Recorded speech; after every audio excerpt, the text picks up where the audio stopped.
their print disability, which makes reading, holding a book, or turning a page difficult or impossible. The content is copyrighted by the respective publishers. For more information, please visit us on the web at nfradioreading.org. Hello, this is Elizabeth Ortel, and for the next hour I'll be reading from issues of the Batavia Daily News, including the issue of Wednesday, June 3rd, on the Niagara Frontier Radio Reading Service. In the first article from the front page, End of an Era, Max Pies calls it a day. Business stalwart set to close after 121 years in Batavia, by Mike Patinella for the Daily News. Always quick with a joke, Phil Pies had one ready when he was asked what he and his son Steve were going to do now that they have decided to close their legendary furniture and carpet store business that began in 1905 at 400 South Jackson Street. I'm old, but look pretty good for 121. And Steve, he wants to be a lifeguard in a car wash, said Phil, who's actually a youthful 83 years old and in his 56th year at the original Max Pies store opened by his grandfather Max at the outset of the 20th century. Jokes aside, Phil said the time has come to close the curtain on a long and successful career. Max Pies Furniture is entering a 3-month liquidation sale period to be coordinated by a third party. After that, the Pies plan to sell the building.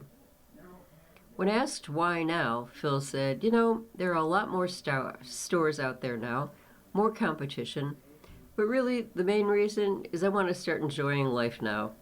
He said that Steve, 56, plans to continue working at WBTA Radio while exploring other options. As the business expanded beyond the Jackson Street location, Max was joined by his sons, Sam, Phil's dad, and Jake. The company grew to include 5 stores throughout Western New York, some of them selling furniture and carpet and some offering carpet only. At its peak, the business employed about 20 people. Today, 4 others assisted Phil and Steve in various capacities. Jimmy Sanders, who has worked there for 40 years, Peggy Cancelme, 23 years, Eddie Miller, and Reggie Hale. We'd like to thank all those in our community and the surrounding communities who have supported us over all these years, and hopefully we serviced them and made them happy, Phil said. He added that he and Marlene Blaustein, his significant other, hope to travel. It would be great to see some of our nation's sights. Max Pies Furniture made headlines over the years. The Genesee County Chamber of Commerce celebrated the completion of a new facade at the store in 2021 with a ribbon cutting. And the Chamber of Commerce recognized Max Pies in 2023 as its Business of the Year. Phil and Steve were frequent contributors to local charities, highlighted by sales of Phil's the Furniture Man official bobblehead that raised more than $2,500 for Crossroads House in 2024. In October 2024, Assemblyman Steve Howley honored Max Pies Furniture, along with Chapin Manufacturing, for designation on the New York Historic Business Preservation Registry. Both Chapin International and Max Pies Furniture have built a legacy of hard work, integrity, and service to the people of Batavia and the greater part of Western New York. Their presence has been a pillar in Batavia, and I am honored to celebrate their achievements, Howley, Republican, Batavia, said at the time. Contacted on Tuesday afternoon, Howley said that any time a business closes its doors, it's a blow to the business, the employees, and in this case, the community at large. It's a lot of years of service, 4 generations, he said. It's a pretty sad day. We've all come to love and purchase from the Pies family.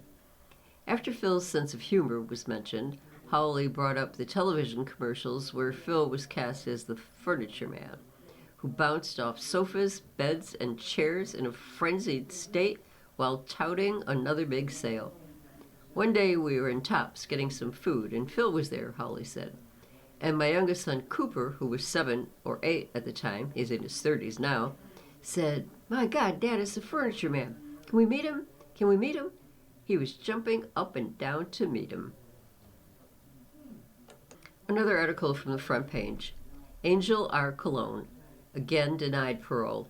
Murder is regarded as among the worst Wyoming County. By Matt Sertel. Dannemora, notorious child killer Angel R. Cologne will remain in prison. Cologne, 52, is serving a 25-year-to-life sentence for the 1997 rape and murder of Samantha Nicole Zaldivar, who had turned 7 years old just 2 weeks before. Cologne's latest parole hearing took place May 19th. He was previously denied parole in 2022 and 2024. He remains in custody at Clinton Correctional Facility, the maximum security prison in Dannemora, Clinton County, according to the State Department of Corrections and Community Supervision website. Cologne's next parole hearing will take place in May 2028. Samantha's murder is widely regarded among the worst in Wyoming County history. Cologne sexually assaulted Samantha and smothered her to death at her mother's trailer home in Hermitage. He buried her in a shallow grave in a cornfield about 1,000 yards from the residence. Samantha's mother, Rachel Straw, reported her missing shortly afterward, touching off a massive search that lasted nearly 3 months. Samantha's body was found May 23rd of that year, and Cologne was arrested and charged with capital murder. Straw was charged with hindering prosecution to lying to protect Cologne, though both she and Cologne denied that she knew what happened to her daughter. Cologne ultimately pleaded guilty to second-degree murder to avoid facing the death penalty. A victim advocate who helped organize opposition to Cologne's latest parole bid said family advocates and Samantha's former classmates are thrilled with Tuesday's news of the denial. Parole hearing transcripts demonstrate that Angel Cologne continues to minimize his direct role in Samantha's violent sexual assault and suffocation, said Ashley, whose last name is being withheld. Additionally, he continues to deny any sexual attraction to children and changes his narrative every 2 years when held to account by the authorities familiar with the evidence in this case. Samantha's family remains thankful to state parole officials for their thorough examination and continued commitment to ensuring he remains behind bars, Ashley said. The most important part to keep the community engaged in opposing his parole is the reminder that his plea deal does not require him to be on the sex offender registry upon release. Cologne's charges originally included aggravated sexual abuse, which was dropped when he pleaded guilty to second-degree murder. Another article from the front page. Ecologist discusses data center wildlife by Ben Beagle. Batavia. Some wildlife species would likely be displaced from the immediate area of the proposed data center at the Western New York Science and Technology Advanced Manufacturing Park in the town of Alabama. But mitigation areas developed at the site and the nearby John White Wildlife Management Area would provide habitat for those species, according to environmental consultants who provided an update environmental reviews for the project to the Genesee County Economic Development Center's STAMP Committee on Tuesday. The meeting reviewed environmental and sound studies, which are both ongoing as GCEDC continues its State Environmental Quality Review, or SEQR, application of STREAM U.S. Data Center's proposed $19.46 billion 500 megawatt 2.2 million square foot data center at the 1,250-acre campus the agency owns in the town of Alabama. Katie Hoynacke, senior ecologist and assistant operations manager for CC Environment and Planning, is conducting an environmental study, told the committee that there will be localized impacts that are going to push species out of the area, but from a population standpoint, the impacts won't be seen as the species will find some habitat elsewhere in the surrounding areas. Wildlife displacement and mitigation measures were identified in the site's original environmental impact statement, completed when the site was being developed 2 decades ago. Sound impacts, which are part of a separate study, will be a factor in determining how the wildlife, in particular bird species, likely respond to the latest proposed project. Hoynacke and Sheila Hess, principal ecologist and CEO of CC Environment and Planning, said there are few studies specific to data centers and wildlife, studies of similar developments and commercial projects.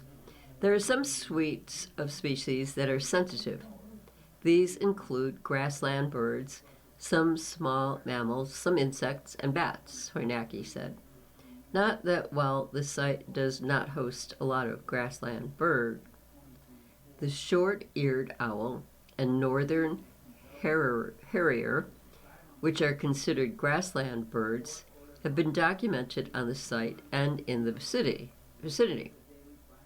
As a result, we will re-evaluate the new sound memo as it comes out, and we'll update our memo to see if there's any impacts.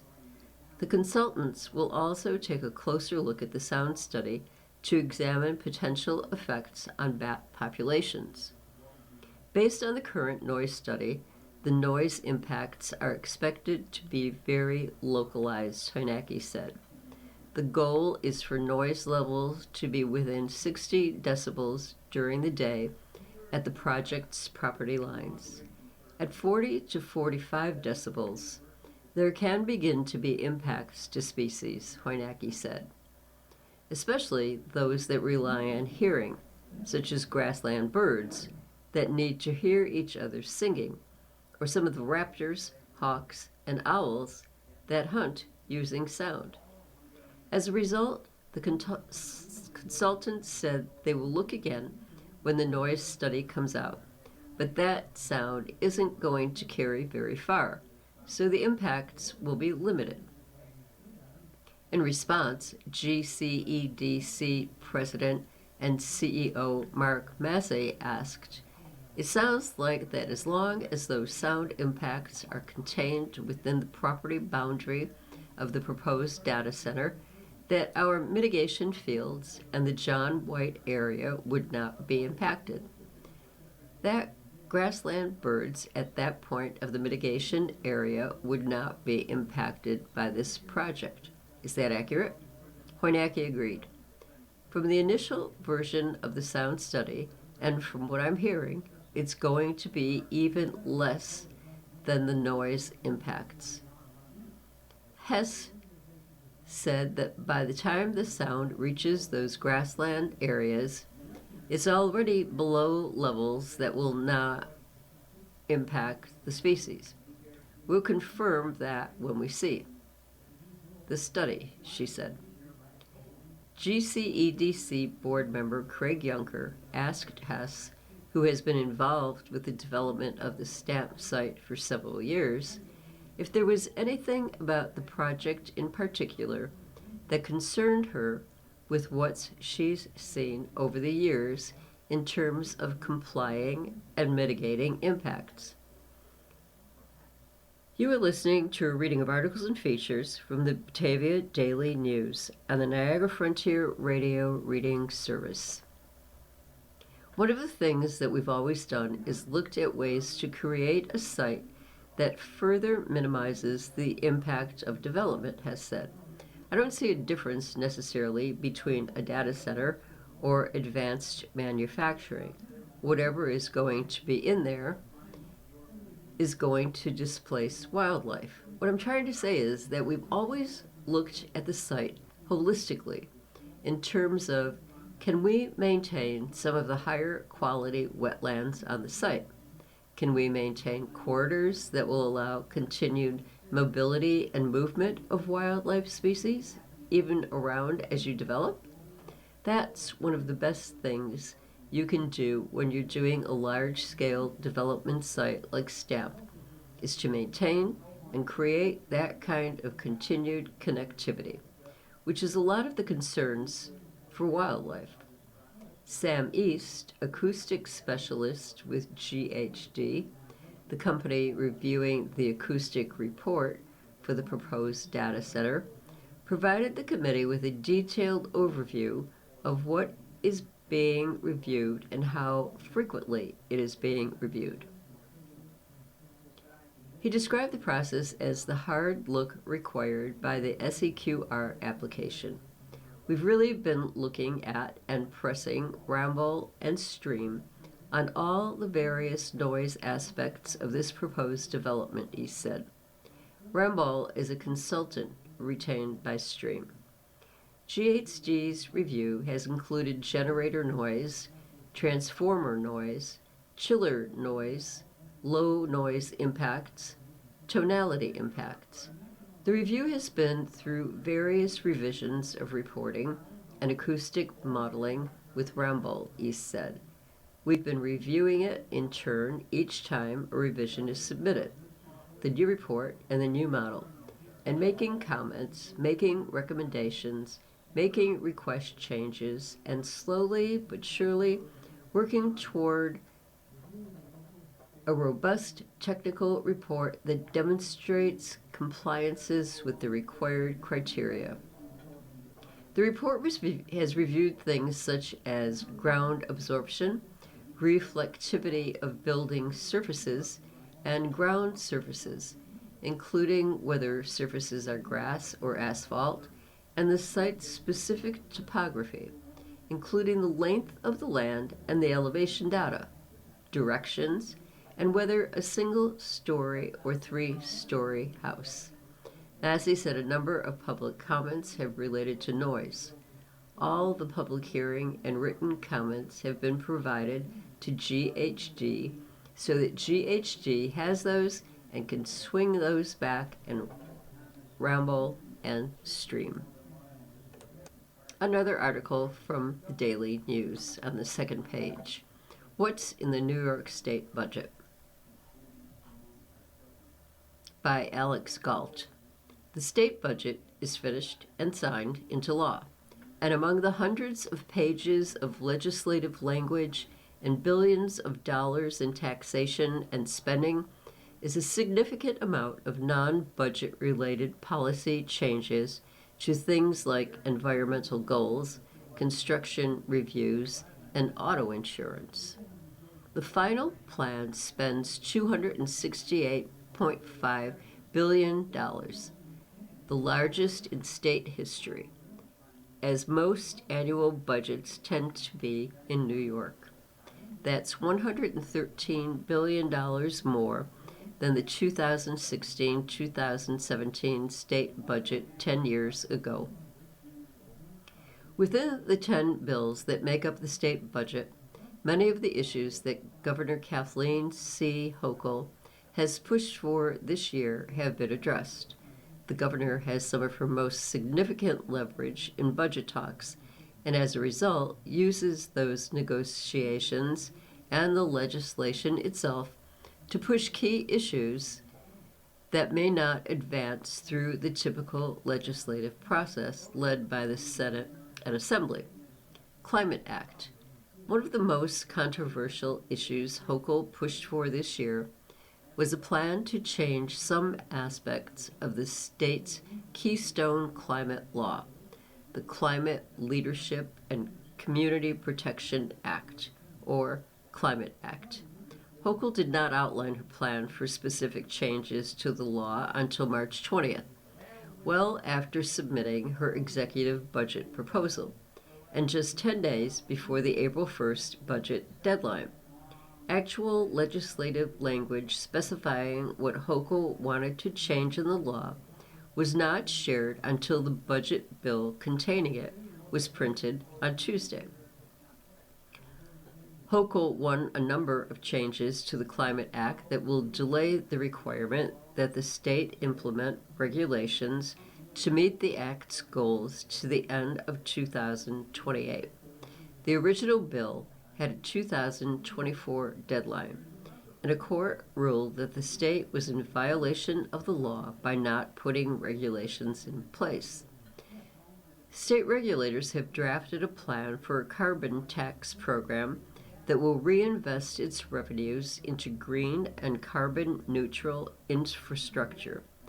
But Hochul argues, citing a report from the State Energy Research Authority, NYSERDA, NYSERDA, that a carbon tax program would drive energy costs up by thousands of dollars for New Yorkers, with upstate two-car homes likely to bear upward of $4,000 in additional costs.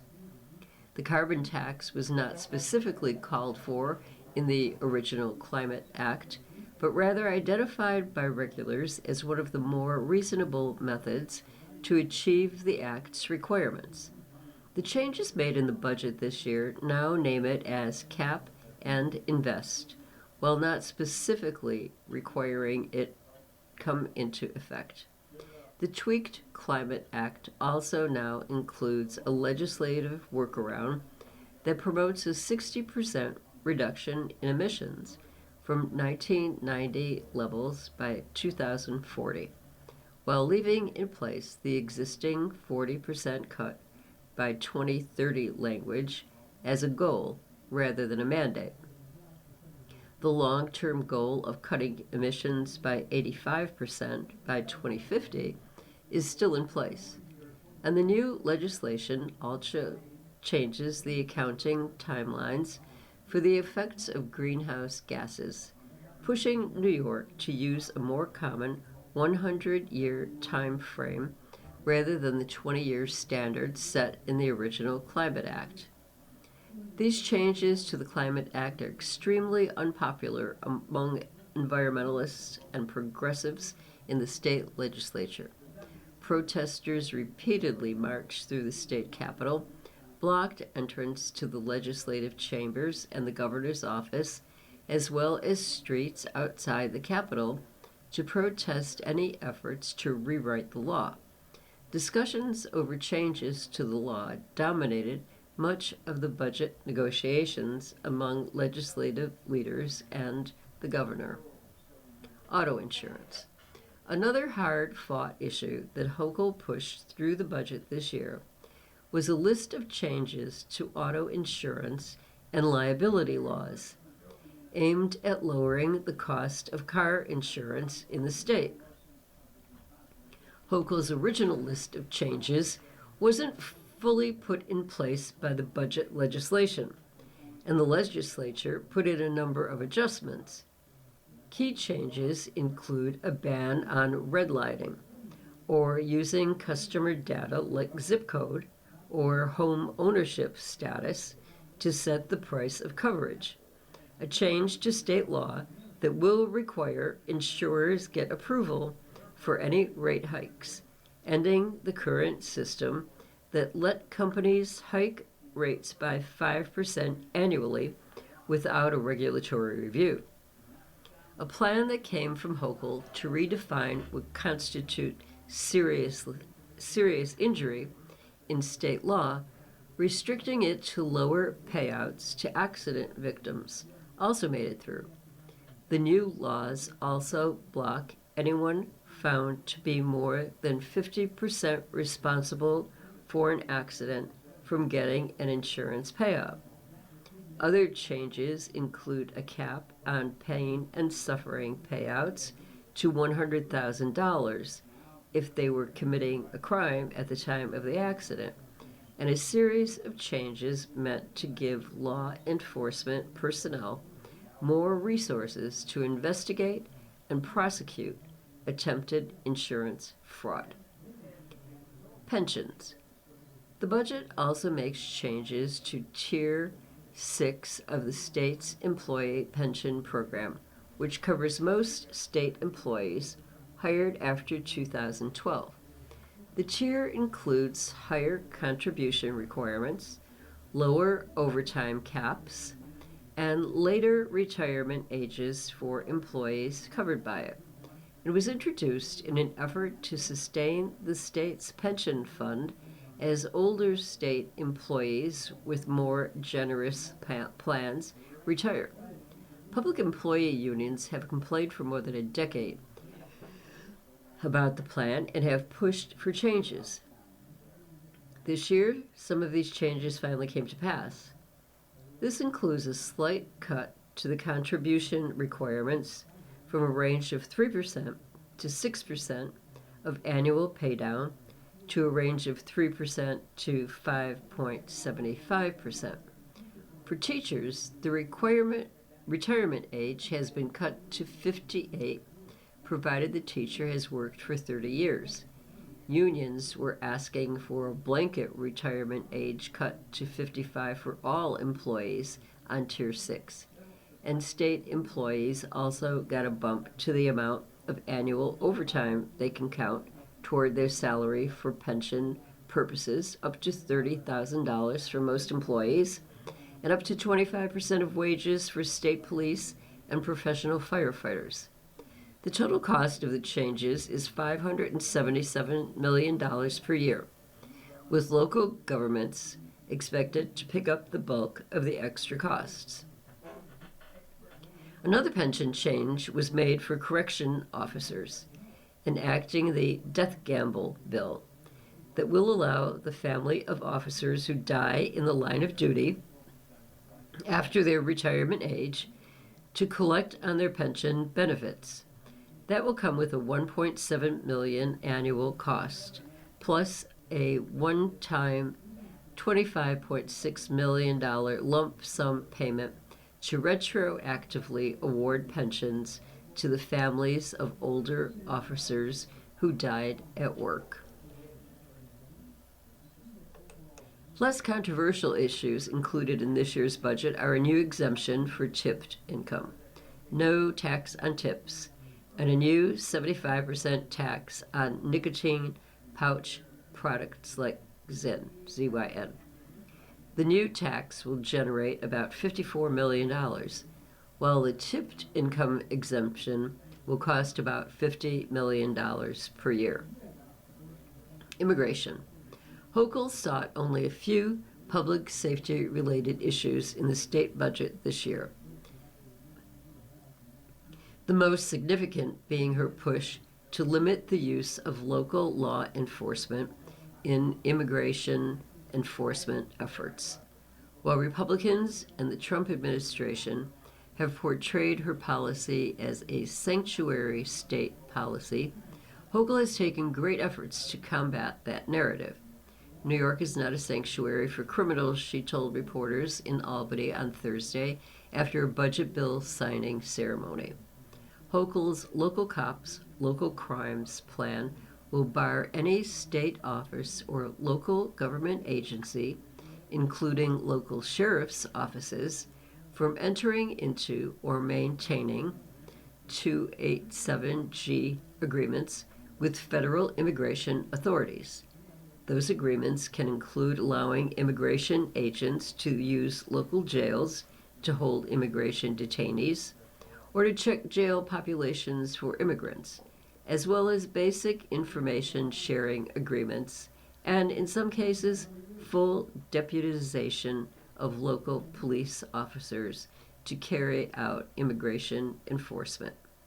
In St. Lawrence County, legislators approved a 287G agreement earlier this year, giving sheriff's deputies at the county jail the training and power to flag inmates wanted by federal immigration authorities.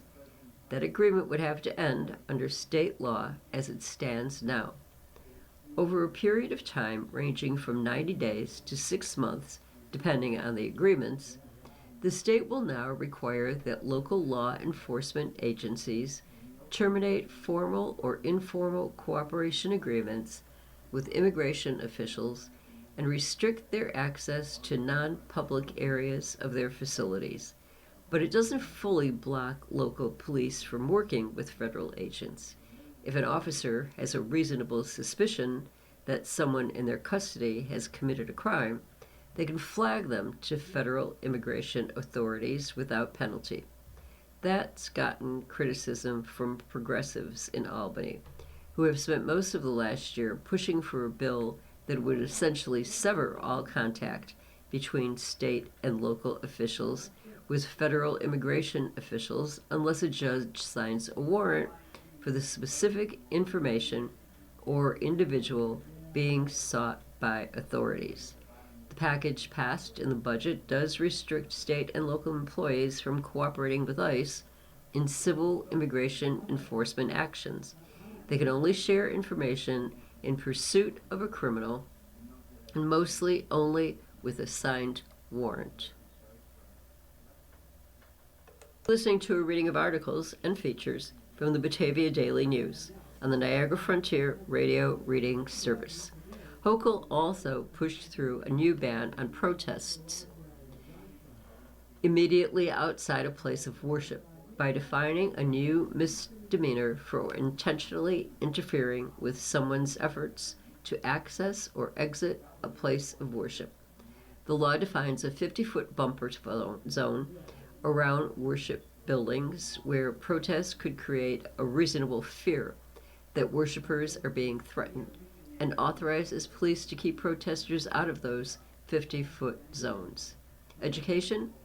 New York's public schools got another record-setting year of state aid, although the final details of just how much they were getting didn't come until the day after budget votes were held across the state. Lawmakers are giving the schools $39 billion in total aid, plus the guaranteed 2% increase allotted to all districts. The formula for the main state aid package, foundation aid, was also updated to afford more money to districts with students learning English as a second language, and for students in foster care or who are homeless. Hochul pushed for the state to spur on universal pre-K programs across the state, mandating that all districts have full-day pre-K programs for 4-year-olds by the fall semester of 2028. In New York City, the state is encouraging a more wide-ranging program, giving funding for universal pre-K for kids as young as 2 to the city's public schools. Lawmakers also approved a delay to the mandate that schools buy all electric buses. Districts were meant to start buying only electric vehicles starting next year, but now have until 2032 to start the transition. Districts originally had until 2035 to fully transition their fleets, and now have until 2040. This comes after districts across New York have asked for more time and more state support for the expensive undertaking, and in some cases have argued that electric buses will not work for their needs. There are also a handful of New York City-specific issues addressed in the state budget. A new pilot program to crack down on habitual superspeeders in the city was given a green light, and some tweaks to state-mandated pension rules were allowed to give the city some breathing room in its budget. A new tax on luxury second homes in the city, valued at more than $5 million, or condos valued at more than $1 million, will be subject to a new surcharge on their property tax bills. The rate ranges from 0.8% up to 1.3%. For condos and co-ops, the city can charge a much higher rate of up to 6.5%. Lawmakers also knocked out one provision that Hochul had laid out in her original budget request, her proposal to amend the state constitution to allow the sale and redevelopment of Camp Gabriel's, the former prison in the Adirondack Park. Hochul's proposed amendment would have allowed the state to sell the property, which is currently restricted as forest preserve and constitutionally barred from being sold or redeveloped. Local officials have been asking for the redevelopment for years to repurpose what was once a significant employer in the area and to stop the uncontrolled deterioration of the existing structures on the site. Governor Hochul included the measure in her proposed executive budget, but after negotiations with the legislature, it did not make the final plan. Some local news from the Daily News. Capital Project continues in Leroy by Samuel Zerillo. Leroy Central School has regained traction in its $12.5 million capital project. A multi-purpose turf field, single-use restrooms, and new windows are among the improvements underway as construction continues after facing a series of delays. The $12.5 million capital project has been underway at the Walcott Street and Junior-Senior High School since 2023. Superintendent Merritt Holley updated parents and school staff on Monday in a message discussing the district's commitment to pushing through the slowdowns. Throughout this capital project, our perseverance has certainly been tested, Holley wrote. We believe it is important to ensure that the work completed reflects the vision our taxpayers supported and provides safe, functional, and inspiring spaces for learning and community engagement. Among other progress, the high school's newly installed single-use bathrooms opened officially for use on Monday. Safety concerns from cracking wall tiles had been among the delays in what has now been an 11-month effort. Throughout the construction, Holley says the district worked diligently with contractors to address the issue while avoiding potential legal disputes, and the long process has now come to an end. Our focus instead remained on ensuring that the final progress met the standards of workmanship, quality, and design originally approved and funded by our taxpayers, he wrote. This was not an easy task and required persistence, collaboration, and a commitment to doing what was right for our students and community. At the Walcott Street School location, the LAP building will be fitted with new windows and trim work. Light pole bases will be installed this week in the surrounding green spaces to provide better lighting for outdoor activities at a lower long-term cost. This enhancement will also allow our marching band to continue utilizing the green space for practices while eliminating the need to rent portable lighting each summer and fall, resulting in long-term savings for the district, Holley wrote.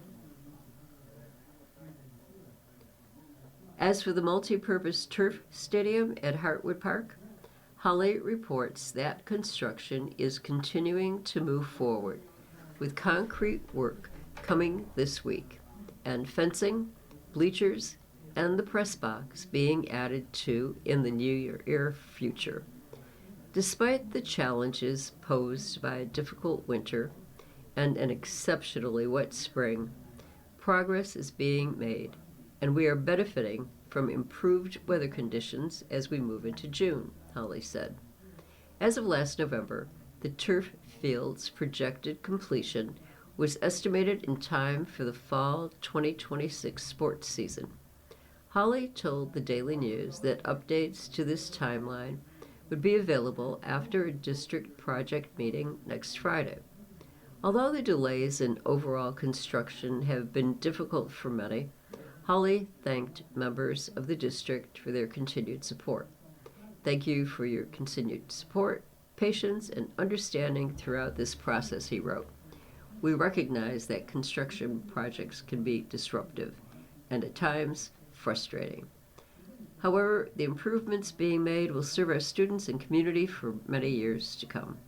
Holly encourages anybody with questions or concerns to contact the district. Mike Rapone case adjourned to August, Batavia. The forcible touching case involving Mike Rapone has been adjourned to August 4th. Rapone, 72, appeared Tuesday for a brief proceeding in town court. His attorney received discovery materials Monday. Rapone was charged April 21st with forcible touching and second-degree harassment after an alleged incident in March at Batavia Downs Gaming and Hotel. He is accused of touching the intimate parts of another person for no legitimate purpose and making unwanted physical contact. He has pleaded not guilty.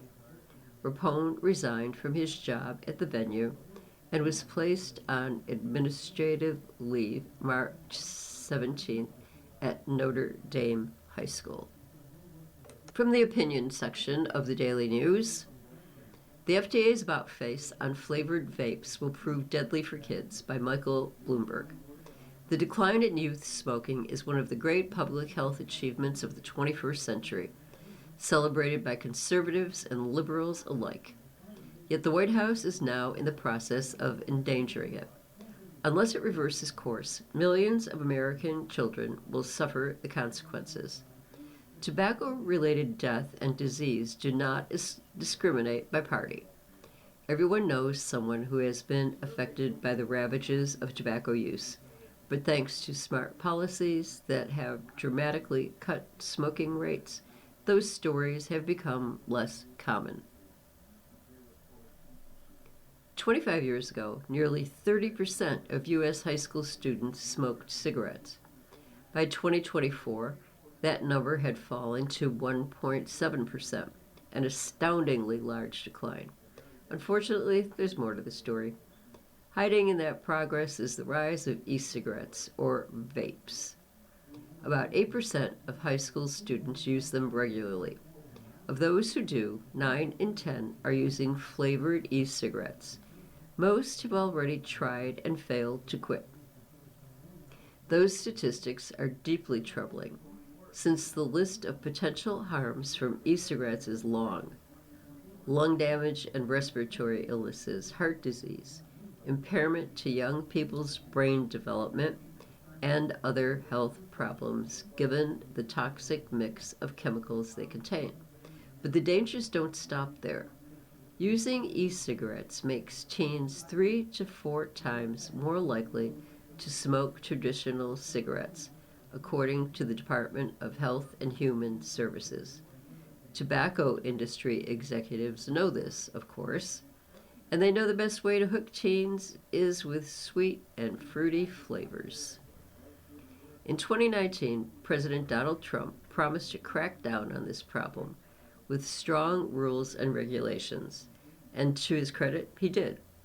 The Food and Drug Administration banned flavors other than menthol and tobacco in 2022, and it made an enormous difference, helping to dramatically cut high school vaping rates.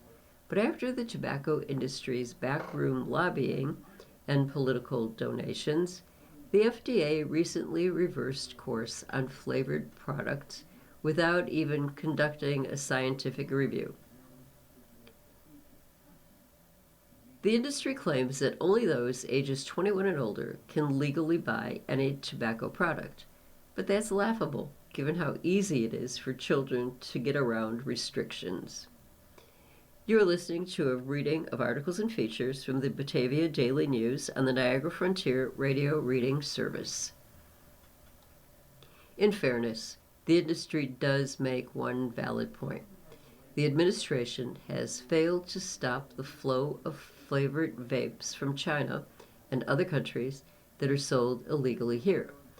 Yet the way to deal with that problem, as with the smuggling of fentanyl, isn't to legalize their production and sale. It's to get tougher and smarter in cracking down on them. Instead, the government is doing the opposite, giving up. The FDA will now effectively stop policing the black market, allowing unregulated products full of toxins to poison children.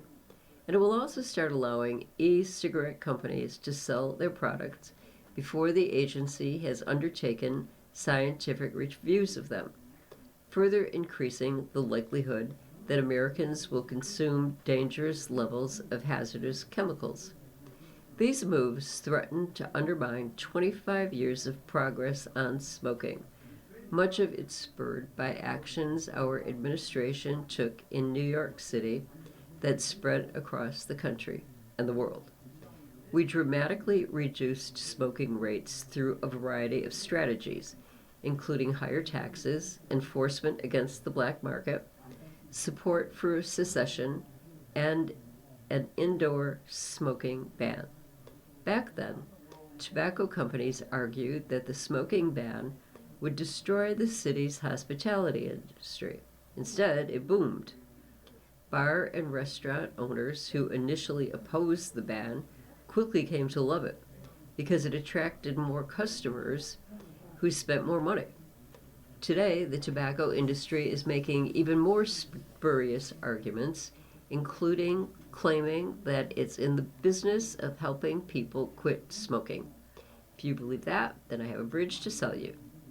It's true that there is some evidence e-cigarettes can help smokers quit, but it's not sweet and fruity flavors the smokers crave. It's nicotine. And the best way to reduce nicotine addiction is through prevention, which requires banning flavored vapes to keep kids from picking up the habit. Parents have long warned their children against accepting candy from strangers to keep them safe from predators. Tobacco companies offering flavored vapes is the new version of that old lesson. And disgracefully, government is getting in bed with the predators. The good news is, the American people don't need to wait for Congress to act. 6 states, both blue and red, have adopted bans on flavored vapes, as have more than 200 small towns and big cities. The bans have won bipartisan support because parents don't want their children using e-cigarettes, and they know that keeping flavors off the market is essential to keeping their kids addiction-free. Tragically, if Congress doesn't step in to restore the FDA's ban on flavored e-cigarettes, more children will become addicted to nicotine, more will contract serious diseases, and more will die early and painful deaths. They deserve much better than that, and it's up to all of us to make sure that our elected representatives stand up for them and stop selling them out to the tobacco companies. Michael R. Bloomberg, the author of this article, is the founder and majority owner of Bloomberg LP, the current parent company of Bloomberg News, and the founder of Bloomberg Philanthropies. NRG sells former Dunkirk power plant by Jonathan D. Epstein. 10 years after shutting its Dunkirk power plant, NRG Energy has sold the station and the land around it to a developer specializing in repurposing long-time industrial properties, a significant step in getting the property back to useful life. Houston-based NRG said it had completed the sale of the sprawling facility in Governor, a Texas-based company that works with corporations and utilities to prepare former power plants and other industrial properties for redevelopment. The firm manages deconstruction and demolition of utility facilities and provides consulting services to help clients navigate brownfield cleanup issues and liabilities. Financial terms were not disclosed.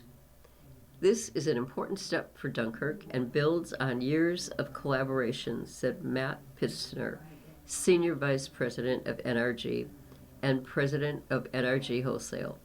We care deeply about this community and are proud of the role the facility played here.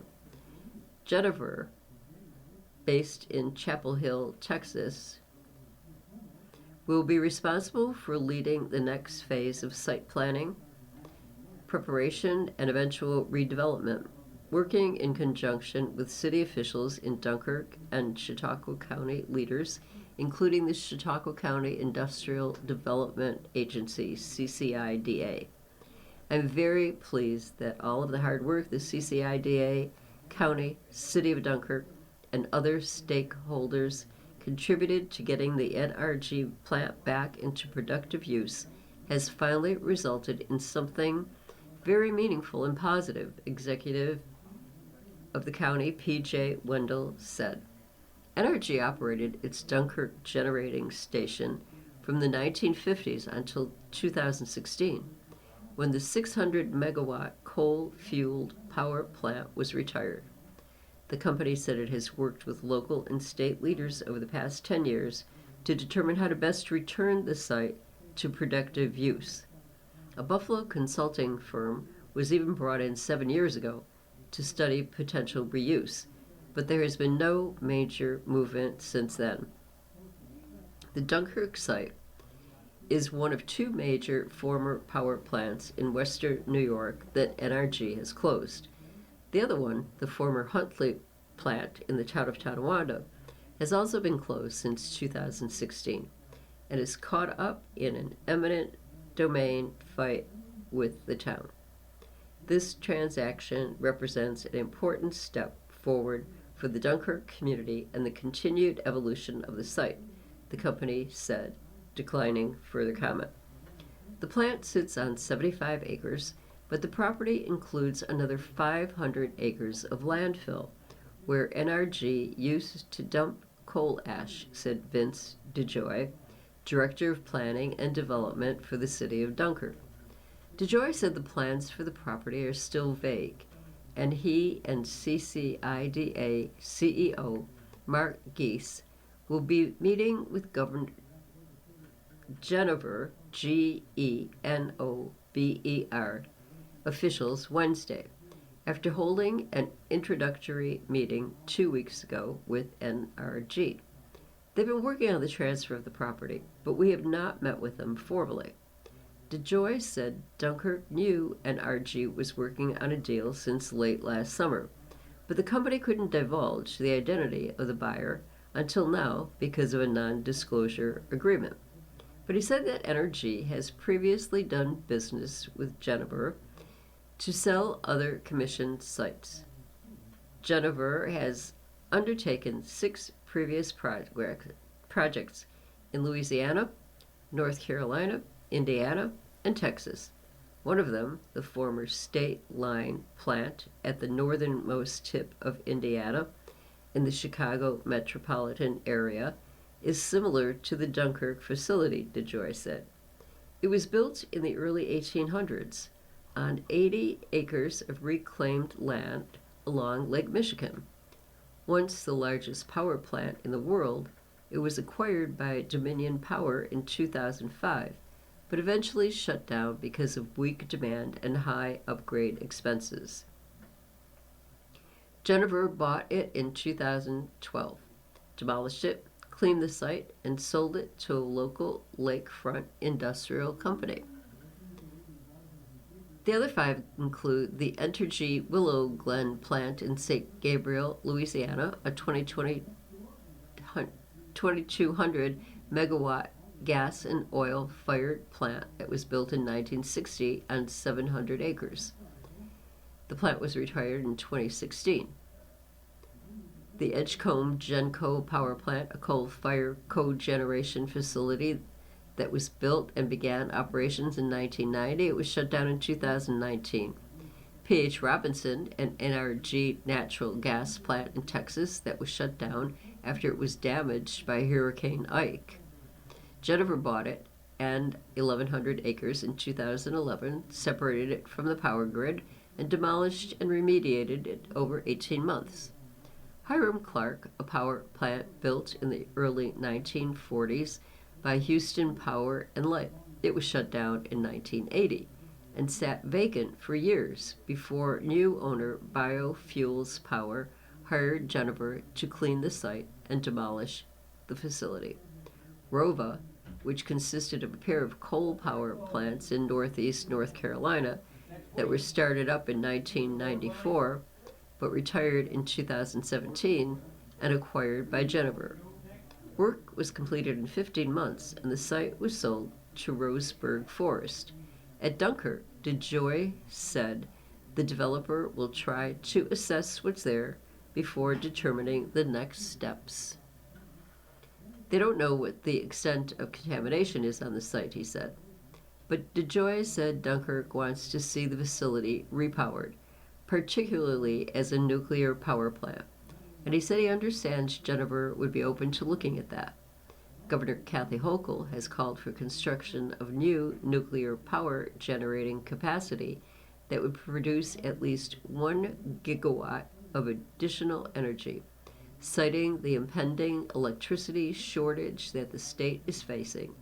And the New York Power Authority issued a request for information last year for interested developers and municipalities to respond. 23 firms and 8 municipalities expressed interest, but Dunkirk was the only one in western New York. On Monday, Hochul and the NYPA issued 2 new solicitations to advance the effort, one seeking experienced nuclear developers and partners, and another seeking training providers based in the state to apply for $40 million in nuclear workforce development funding. Beyond nuclear, DeJoy said, we've done a lot of planning, and there are some different scenarios, but nothing definite. Some power plants locally and nationally have been reused for data centers, particularly for cryptocurrency mining or artificial intelligence computing, since they already have the infrastructure. DeJoy said that would still require having power at the site, but the city would not support a large data mining operation, although a hyperscale data center could be a good use. This site has been part of our community's identity for generations, and its transition opens the door to new opportunities for growth and investment, Mayor Kate Doaz said. You've been listening to a reading of articles and features. Coming up next in the Niagara Frontier Radio Reading Service, we have the East Aurora Advertiser. At 11 o'clock, we have the Niagara Gazette. And at noon, we have the Dunkirk Observer. Stay with us for these readings and more throughout the day. Radio Reading mails out a large print program schedule to our listeners every other month. If you have not received a Niagara Frontier Radio Reading Service large print program schedule in the mail, please call us at 716-821-5555. We will make sure that you receive one every other month. A Braille version of the schedule is also available upon request. Our number again is 716-821-5555.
The following program is intended for listeners who are blind, have low vision, or have another print disability